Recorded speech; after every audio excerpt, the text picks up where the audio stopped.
Hello, welcome back to my channel. നമുക്കിന്നൊരു cooker മത്തി ഉണ്ടാക്കിയാലോ? സാധാരണ നമ്മൾ മത്തി വറ്റിച്ചെടുക്കുന്നതിനേക്കാളും എളുപ്പമാണ് ഈ ഒരു കുക്കർ മത്തി ഉണ്ടാക്കാൻ. എന്നാൽ ടേസ്റ്റ് ആണെങ്കിൽ അപാര ടേസ്റ്റ് ആണ്. എന്നാൽ നമുക്ക് പെട്ടെന്ന് തന്നെ ഈ ഒരു കുക്കർ മത്തി ഉണ്ടാക്കിയെടുക്കാം.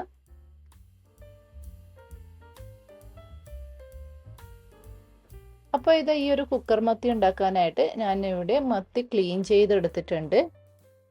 ഇത് ഏകദേശം ഒരു 1/2 കിലോ മത്തിയുണ്ട്. ഇനി ഈ മത്തിക്ക് നമുക്ക് ഇതുപോലെ വരഞ്ഞിട്ട് കൊടുക്കാം. എന്നാലേ ആ മസാലയൊക്കെ ഉള്ളിൽ കയറി നന്നായിട്ട് അങ്ങ് പിടിക്കുകയുള്ളൂ.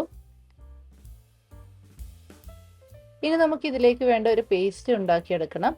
അതിനായിട്ടൊരു മിക്സിയുടെ ജാർ എടുത്ത് അതിലേക്ക് ഏകദേശം ഒരു 8 അല്ലി വെളുത്തുള്ളി ചേർത്ത് കൊടുത്തിട്ടുണ്ട്.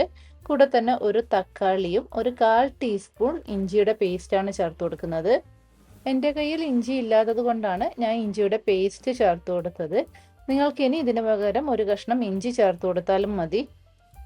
1 ടീസ്പൂൺ മുഴുവൻ കുരുമുളകും 2 ടീസ്പൂൺ മുളക് പൊടിയും ചേർത്ത് കൊടുക്കുന്നുണ്ട്. ഒരു 1/2 ടീസ്പൂൺ മഞ്ഞൾപ്പൊടി, 1 ടീസ്പൂൺ മല്ലിപ്പൊടി, 1/2 ടീസ്പൂൺ പെരിഞ്ജീരകം ഇത്രയും ചേർത്ത് കൊടുക്കുന്നുണ്ട്. ഇനി ഒരു 2 ടേബിൾ സ്പൂൺ വെള്ളം കൂടി ചേർത്ത് കൊടുത്ത് നമുക്കിത് നല്ല പേസ്റ്റ് രൂപത്തിൽ അരച്ചെടുക്കാം. ഇതുപോലെ നല്ല പേസ്റ്റ് രൂപത്തിൽ അരച്ചെടുത്തിട്ടുണ്ട്. ഇനി ഇത് നമുക്ക് ഈ മത്തിയിലേക്കൊന്ന് നന്നായിട്ട് തേച്ച് പിടിപ്പിക്കാം. മത്തിയിലേക്ക് നമ്മൾ മസാല പേസ്റ്റ് ചേർത്ത് കൊടുത്തു.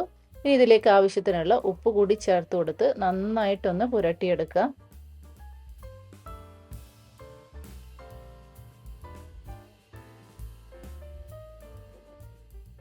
മത്തിയിൽ നമ്മൾ മസാലയൊക്കെ നന്നായി തേച്ച് പിടിപ്പിച്ചിട്ടുണ്ട്. ഇനി ഇതൊരു 15 മിനിറ്റ് റെസ്റ്റ് ചെയ്യാൻ വെക്കാം.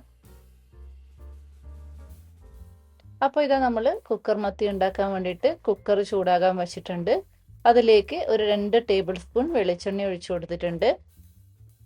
വെളിച്ചെണ്ണ ചൂടാകുമ്പോൾ അതിലേക്ക് ഒരു 1/2 കഷ്ണം സവാള ഇതുപോലെ ചെറുതായി അരിഞ്ഞെടുത്തത് ചേർത്ത് കൊടുത്തിട്ടുണ്ട്.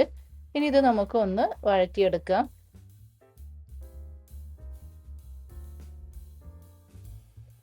അപ്പോൾ ഇത് ആ സവാളയുടെ കളറൊക്കെ ഒന്ന് മാറി തുടങ്ങുന്ന സമയമാകുമ്പോൾ നമുക്കിതിലേക്ക് മസാല പുരട്ടി വെച്ചിരിക്കുന്ന മത്തി ഇട്ട് കൊടുക്കാം.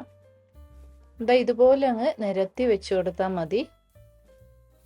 മത്തി വെച്ചു കൊടുത്തതിന് ശേഷം നമുക്കതിൽ മസാല ബാക്കിയുണ്ടെങ്കിൽ അതുകൂടി ഇതിലേക്ക് ഇട്ട് കൊടുക്കാം.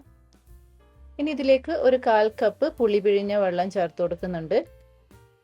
ഇനി ഇത് അടച്ചു വെച്ച് കൂടിയ തീയിൽ ഒരു വിസിൽ അത്രയും മതി.